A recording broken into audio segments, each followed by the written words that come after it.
It is weird what the magnetic timeline does until you get the right metaphor for it. If you had to explain just... Hello and welcome to BTS of This Guy Edits. It's one of those where you get to see and watch me edit a scene. And this one is a very special episode because I wanted to ask you a question. Does it make sense to you the way that I'm cutting, even though you might not be familiar with Final Cut Pro 10? So this goes out to some of the viewers that maybe work with Premiere or Avid and are not familiar with the magnetic timeline in Final Cut 10. Let's watch the scene right here.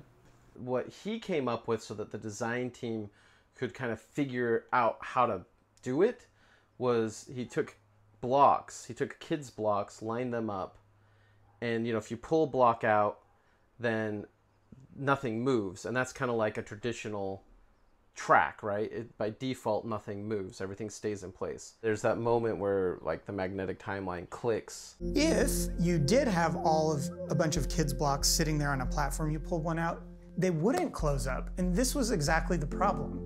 So what we did was we took this concept of the... So before we get to that part, I already saw some changes that I need to make, because the guy that he interviewed here, I believe his name is David, they're both explaining this concept of the magnetic timeline. And step one is to introduce the blocks. When Brad, somewhere at this moment here, says... And if you pull a block out, then nothing moves. So somewhere here, I'm not quite sure yet where, I want to insert Dave. If you did have a bunch of kids' blocks sitting there on a platform, you pulled one out, they wouldn't close up, and this was exactly the problem. Do it was he took blocks, he took kids' blocks, lined them up. Actually, I want to put it right here. So now see what I'm doing with the magnetic timeline. This thing here is attached there.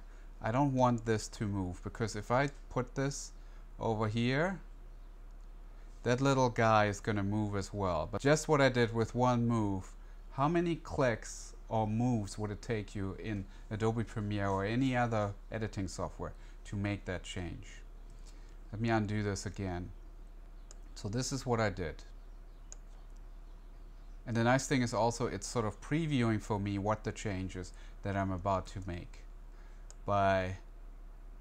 See those blue areas here? It's telling me what's about to happen if I release my mouse at this point. So, but I don't want this guy to move as well. So what I can do now is I press the tilde key and I'll do that move again, right there. And now this guy stays in place. So a simple additional click on the keyboard allows me to really determine what I want to move that is attached to each other. Because there are two things you should know about the magnetic timeline. One I just demonstrated to you. It's this idea of these blocks that start to move when you pull one out. And the user interface changes. Boom, that's what I just did. But Dave now is saying, well, if you put blocks together and you take one out, that's not really what happens in real life. Nothing moves. If you did have a bunch of kids' blocks sitting there on a platform, you pulled one out, they wouldn't close up, and this was exactly the problem. So what we did was we took this concept of the... So now I'm going to bring Brad back in here because we're still at the beginning of what the problem is. I don't want the solution just yet. And if you pull a block out, then nothing moves, and that's kind of like a traditional track, right? By default, nothing moves. Everything's... So I might not need everything that Brad is saying here, but for now I'm going to put it in the rough cut. See how that moves? It's very self-explanatory.